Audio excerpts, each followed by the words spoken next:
Hello, welcome to HITC Sport. Alright, Jose Mourinho, relax. Alright, put down the phone and stop bothering Childline. Good Christ, the good staff over there are probably knee-deep helping out kids who are being forced to sleep in a bath 6 nights a week before having their ears shoved in a cheese grater. You don't need to report Ole Gunnar Solksjaer. It's alright, okay? I doubt his 3 kids are locked in his basement living off empty crisp packets and chunks of their own hair. Good Christ! Solskjaer shares a dressing room with Marcus Rashford, the modern-day Willy Wonka, the lunch police. Footballers often get a bad rep in the media. Good Christ, Roy Keane once told one of his players they'd soon be back in London doing drive-by shootings with their friends. Lads, Rashford's idea of a drive-by would be cruising past school playgrounds at 3 PM in the afternoon and chucking 14 cheese sandwiches out the window. So you don't need to worry, Jose. Once Solskjaer said that were his son going to react the same way Son Heung-Min did when Scott McTominay tickled his eyelash, when he said they wouldn't get food that very night, he didn't mean it literally. I'm pretty sure he doesn't have Elijah Solskjaer raiding the bins outside Asda and applying for local orphanages scattered across Altrincham in search of a half-decent breakfast. No! Good gracious, Josie, this sport is littered with analogies. You can't take every single one literally. If you did,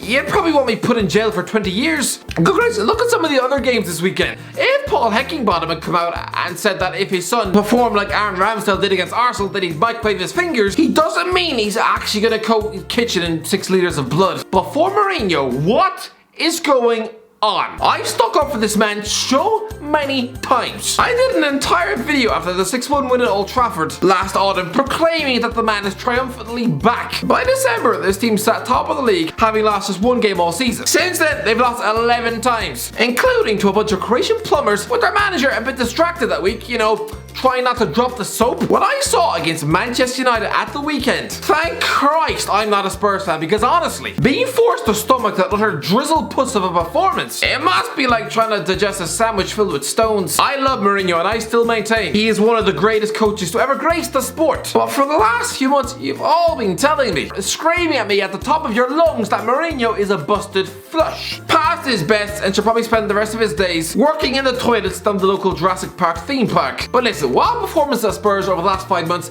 have been an utter pile of wet garbage, I'm sorry, let me still ask you this. How many trophies did Tottenham win before he took the job? Are we forgetting he's 1 game away from lifting a piece of silverware at Tottenham? That's like someone choosing to go and work in Burger King and then somehow managing to turn that place into a 5-star restaurant. Christ, even the burgers taste like cardboard. Lads, are we forgetting he is 1 game away from winning a trophy and he's only been in the door 5 minutes? It's a one-off game against Man City, and lads, don't forget, they've already beaten Man City twice inside the last calendar year, both by 2-0 scorelines. Do not be surprised to see them win this match. He's reached 14 finals in the sport and won 11 of them. He won't be overawed by the pressure or the weight of expectation. God bless Mauricio Pochettino, a lovely lad, but both times he took the dugout for a cup final with Spurs, the poor guy just looked so out of place, like someone's dad who accidentally stumbled into a nightclub looking for his son. The guy was a quivering wreck both times. Mourinho is not that. He's an experienced winner who belongs at this stage. In cup finals, he's beaten the likes of Didier Deschamps, Rafa Benitez, Arsene Wenger, Sir Alex Ferguson,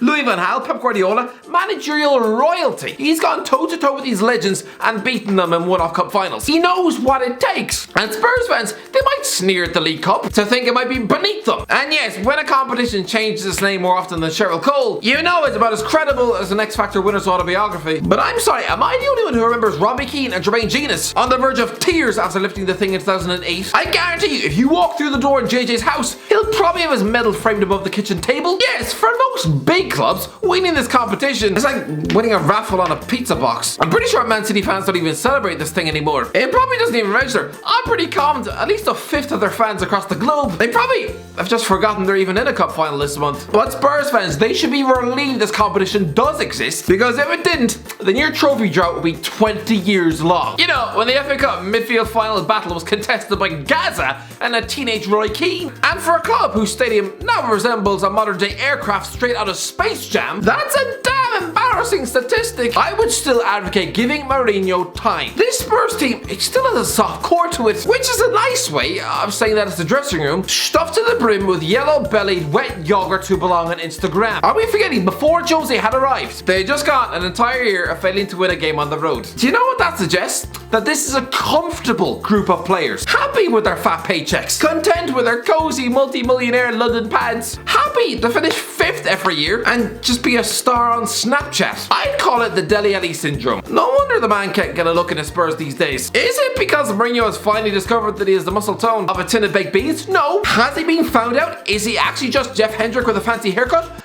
No, don't be stupid. The guy is a brilliant player and should be one of England's first choice picks in midfield this summer. I don't care who the latest flavour of the month is. A fellow scored 18 league goals in one season from midfield at 20 years of age. He clearly has enough ability and talent to make the likes of Mason Mount by comparison look like a human pint glass of camel piss. But here's the fall down. He's also the perfect example of the comfortable Tottenham player. A brilliant footballer under Mauricio Pochettino. But what did they win together apart from the hearts of the bastard nation? Liverpool fans regret not signing him in 2015, right? But you shouldn't, because make no mistake about it, Jurgen Klopp would not have any time for Anfield either, because this isn't a man fueled by a desire and passion to win games of football. There are very few players in the Spurs dressing room who are, and I maintain Mourinho needs more time and cash to bring in his own players. As for Manchester United, great performance by them, with Paul Pogba utterly electric in midfield. Now moving on to some of the other games from the weekend. West Ham are once again making me utterly paralysed with fear. Lads, I'd forgotten, about 2 years ago I went on camera and said that if Mark Noble ever played a minute of Champions League football, that I would eat a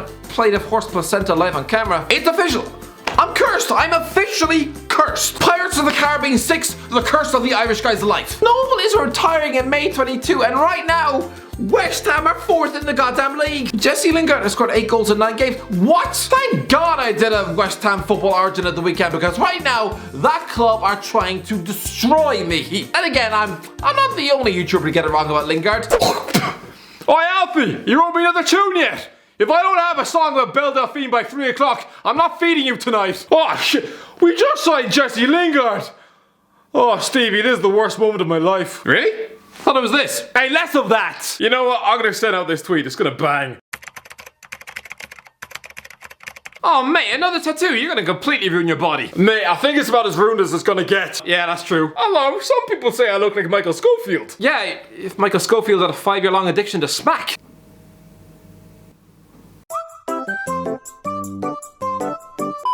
For Leicester, we are about to witness a Champions League bottle job for the 2nd season running. You can smell it. Both Chelsea and a rejuvenated Liverpool are breathing down their necks. And Brendan Rodgers, despite his cool exterior, is probably soaking his mattress with sweat on a nightly basis. What else? Man City managed to lose at home to 10-man leads. I don't care how adventurous that team is under Bielsa. Man United managed to stick 6th past them at Old Trafford with minimal fuss. And Leeds even had an extra player on that pitch. Does Pep Guardiola not realise what is at stake? Sure, you're still going to win the league title with these, who cares? But has he not received the memo? Does he not realise the sanctity of my skin is at stake? When doing my West Ham football origin, I scribbled my arm with an ink pen, and even still it won't come off. Look at this. Sure, it doesn't help that I bathe in roadside ditches and that my morning showers usually consist of me licking myself from head to toe like a cat. But still, look at this. I don't want Patrick Bamford to be stamped on my body forever. Imagine entering a rough tattoo parlor that still smells of whiskey and sweat and asking to have this limp noodle playing the violin etched on my inner thigh. By the way, it definitely won't be on my thigh. But come on lads, we have to pray that both Arsenal and Aston Villa just win enough games to claw themselves into the top 10. Come on Arsenal, where's your pride? Yeah, it's been a hideous season, but finishing below a newly promoted club,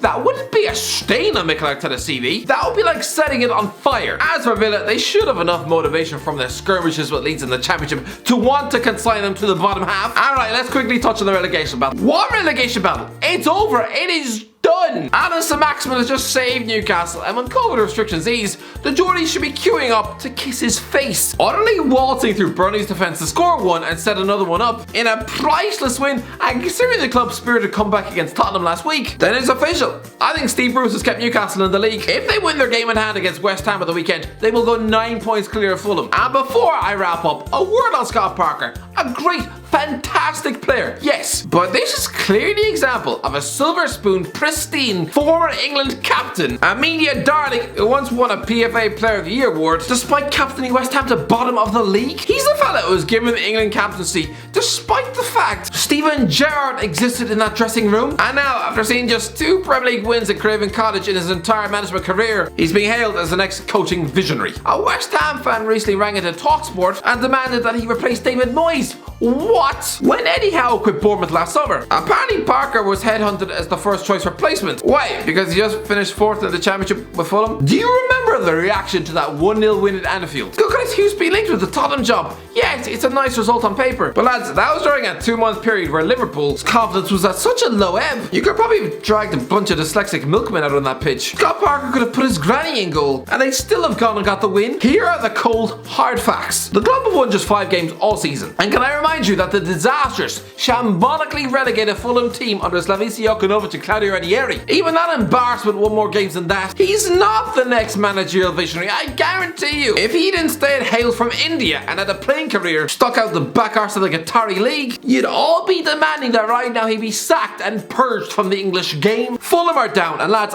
trust me, I'm so confident of this, that if the Cottagers actually manage to stay up this season, then I will drink 2 pints of milk out of my own shoe. Anyway, that is the end of the video. Let me know in the comments, what do you think? Have I got it wrong? Are Fulham going to stay up?